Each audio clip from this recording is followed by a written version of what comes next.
오늘은 교회력의 마지막 주일인 왕이신 그리스도 주일입니다. 그리스도의 왕 되심과 다스리심을 기리는 왕국 주일입니다. 그리스도의 다스림이라는 말을 듣고 우리가 쉽게 생각할 수 있는 것은 높고 장엄한 권능을 지닌 영광스러운 왕의 모습일 것입니다. 우리가 알고 있는 왕의 생활은 모든 것을 누리고 사는 삶입니다. 왕은 웅장한 궁전에서 화려한 옷으로 치장하고 고급 포도주로 입맛을 돋웁니다. 나라의 모든 재산, 땅이 왕의 것입니다. 말 한마디로 사람들을 죽이기도 하고 살리기도 하는 사람이 바로 왕입니다. 절대적인 힘을 지닌 사람, 지상의 왕자가 바로 왕이라고 할 수 있습니다. 그러나 왕이신 그리스도 주일에 만나는 왕은 그런 절대 권력을 지닌 세상의 왕이 아닙니다. 우리는 오늘 해골이라고 불리는 황량한 언덕에서 걸치고 있던 옷가지마저 빼앗겨 아무것도 가진 것이 없고 신 포도주로 메마른 목을 적시며 많은 사람의 조롱으로 수치를 당하고 손과 발에 박힌 못 때문에 몸조차도 가눌 수 없는 한 사람을 만나게 됩니다. 이는 유대인의 왕이다라는 죄패가 이 사람을 치장하는 전부입니다. 이렇게 무기력하고 비참한 사람, 십자가에 달린 사람이 오늘 우리가 만나는 왕입니다. 이 사람을 과연 우리는 왕이라고 할 수 있을까요? 그러나 성경의 모든 이야기들은 이 사람을 가리키고 있고 그것도 이 사람이 참된 왕이었고 왕이고 또 앞으로도 왕일 것이라고 분명하게 선포하고 있습니다. 심지어 왕정이 끝나버린 오늘날에 있어서도 이 사람은 왕이고 앞으로도 영원한 왕이라고 선포합니다. 오늘 성서의 본문들은 바로 이 왕을 가리키는 이야기들입니다. 즉, 이 왕의 기원과 미래, 그리고 이 왕의 삶과 죽음에 대한 이야기들이라고 할 수 있습니다. 우리는 이 왕이 왜 이 땅에 오셔야 했고 무슨 일을 하셨으며 왜 죽으셔야 했는지를 알아야 합니다. 왜냐하면 이 왕의 운명과 우리의 운명은 밀접하게 연결되어 있기 때문입니다. 적어도 우리가 이 사람을 우리의 왕으로 받아들인다면 말입니다. 우리는 이 사람을 우리의 왕으로 받아들일 준비가 되어 있습니까? 오늘 에레미야서 23장의 말씀은 유다의 왕들에 대한 예언입니다. 맡기신 하나님의 양떼를 돌보지 않고 흩어지게 한 유다 왕들에 대한 하나님의 심판입니다. 세상의 왕들은 양떼를 돌보는 진정한 목자가 아니었습니다. 그래서 하나님은 친히 양떼를 돌보시겠다고 말씀하셨습니다. 이제 가짜 왕들은 쫓겨나고 참된 목자, 참된 왕, 메시아가 올 것이라고 약속하셨습니다. 한 의로운 가지가 다윗의 혈통에서 날 것이고 그가 왕이 되어서 슬기롭게 통치하면서 세상의 공평과 정의를 실현할 것이고 그때가 오면 유다가 구원을 받을 것이며 이스라엘이 안전한 거처가 될 것이라는 약속의 말씀입니다. 그러나 이스라엘의 역사를 보면 다윗 왕조가 다시 재건되는 그러한 일은 없었습니다. 계속해서 많은 왕들이 등장하지만 채찍과 멍에를 가져올 뿐 구원과 평안을 가져오는 왕은 없었습니다.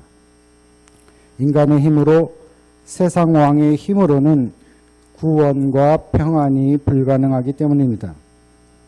그렇다면 참된 왕이 올 것이라는 하나님의 약속은 어떻게 된 것일까요?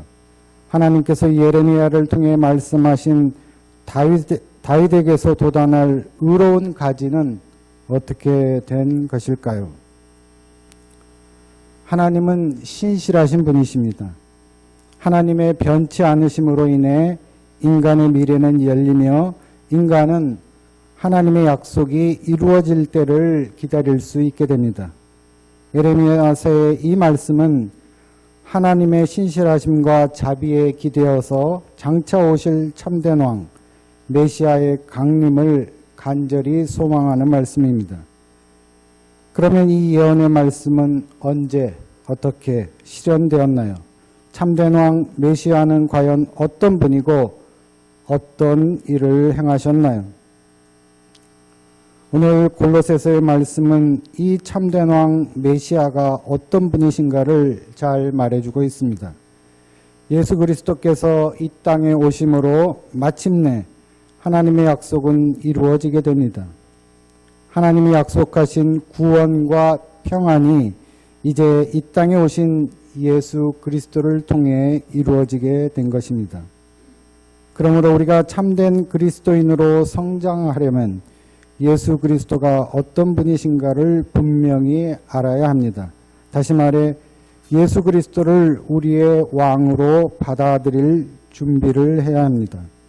예수 그리스도는 우리가 역사적으로 보았고 경험했던 왕과는 다른 왕, 참된 구원과 평안을 주셨고 또 주실 분이기 때문입니다.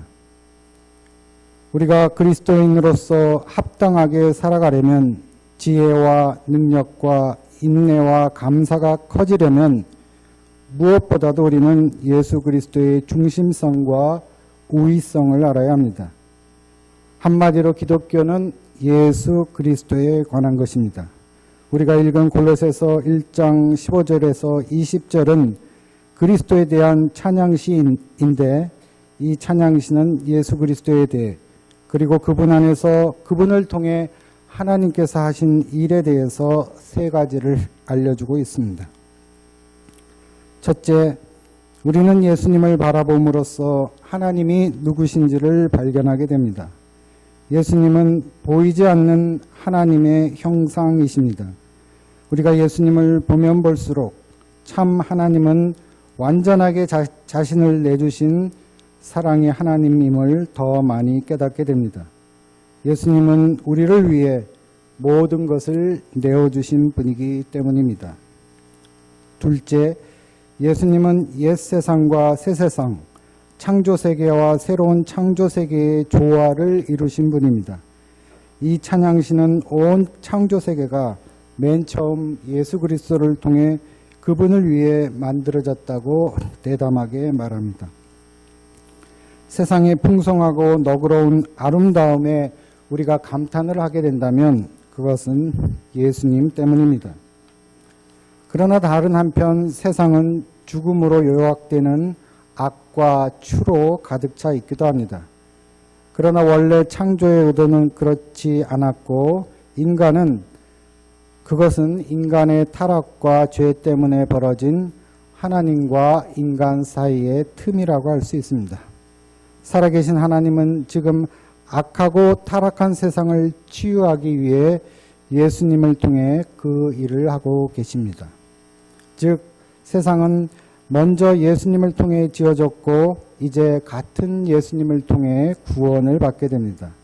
예수님은 모든 피조물 가운데 가장 먼저 나신 분이며 또한 죽은 자들 가운데서도 가장 먼저 나신 분이십니다.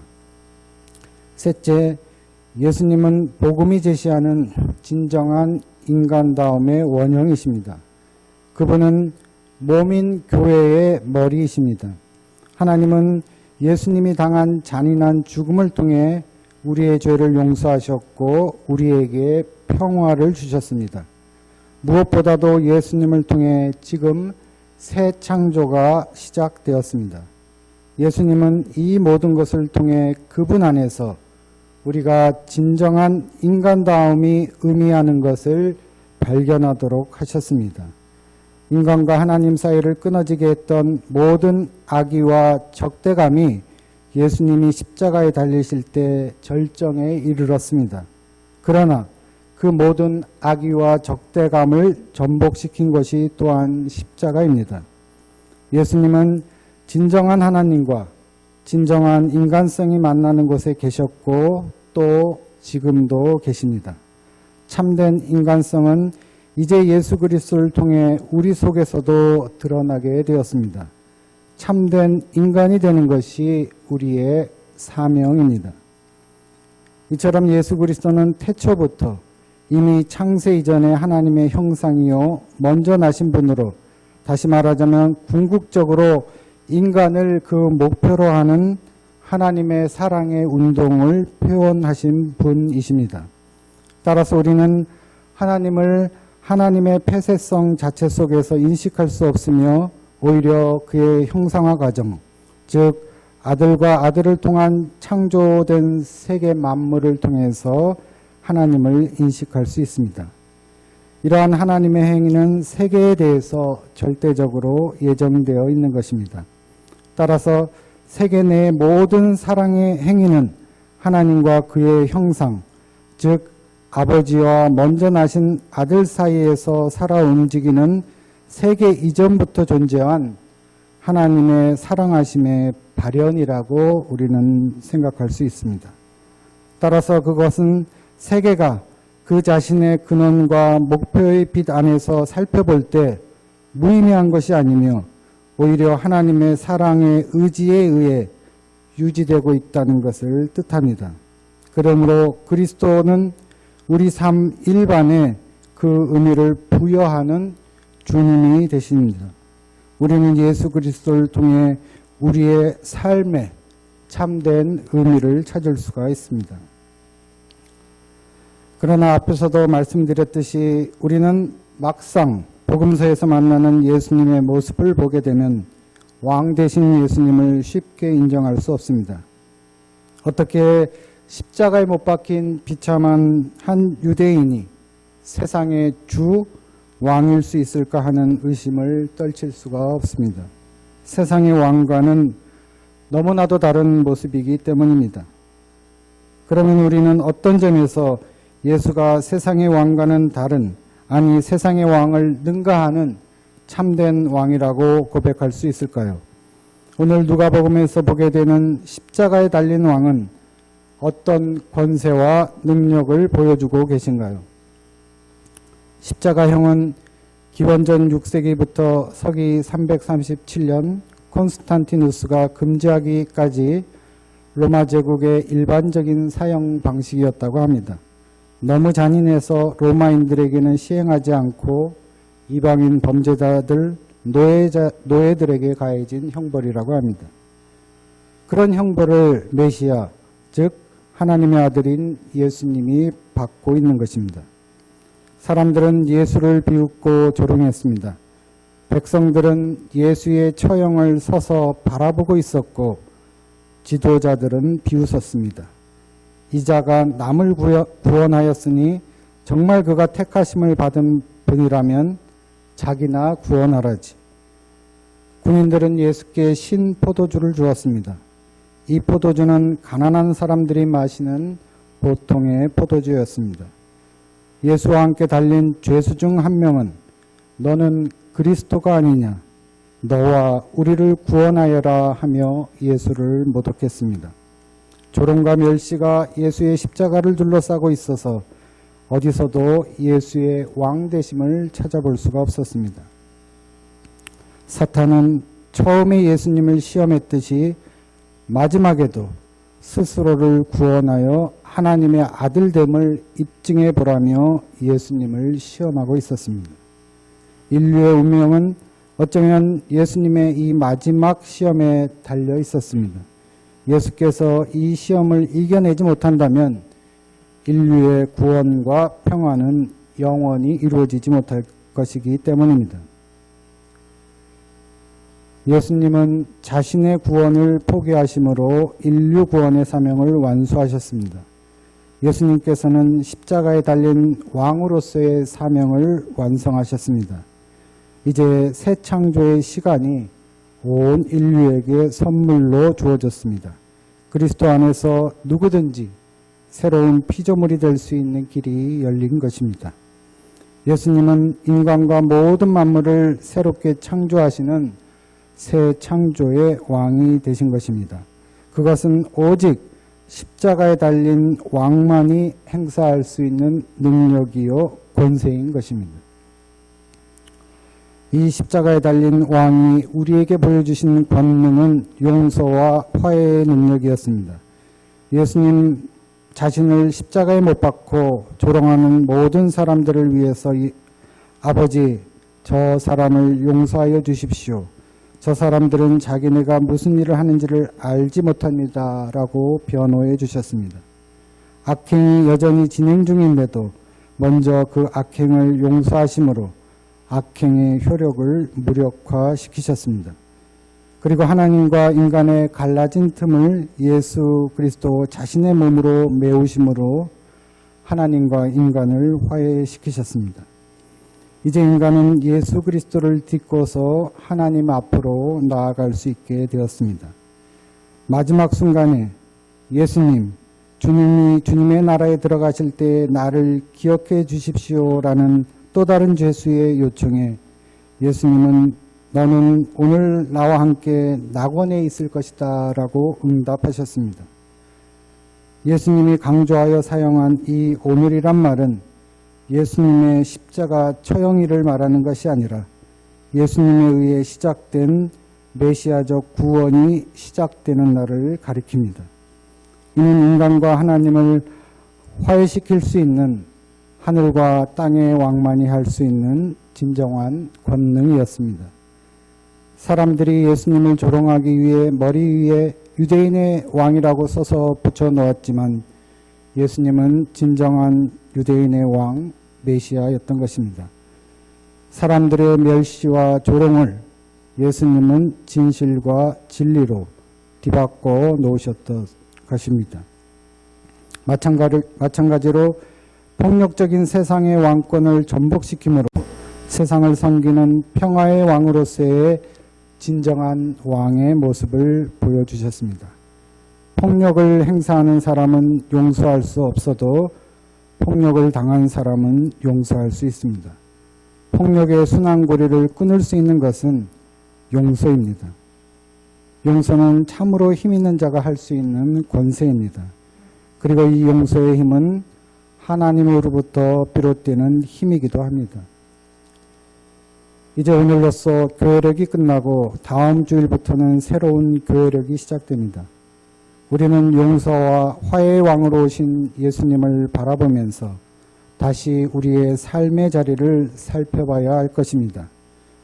미움이 있는 곳에 용서를, 갈등이 있는 곳에 화해를 가져와야 하는 우리의 역할을 충실하게 다해야 할 것입니다. 어떤 분이 그리스도인이 되는 것은 자전거를 타는 것과 같다고 했습니다. 앞으로 가지 않으면 넘어진다는 것입니다.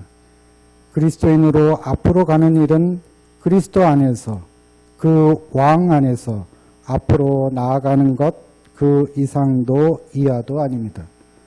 바울은 좋은 땅에 심긴 나무처럼 우리는 그분 안에 뿌리를 내려야 하고 또 단단한 기초 위에 차곡차곡 쌓아 올리는 견고한 집처럼 그분 안에서 지어져야 한다고 말했습니다. 그리스도인으로서 걸어가는 단계마다 가장 절실하게 필요한 것은 왕이신 예수님 뿐입니다. 예수 그리스도는 우리의 모든 것이 되시는 우리의 참된 왕이십니다. 함께 묵상기도 드리시겠습니다.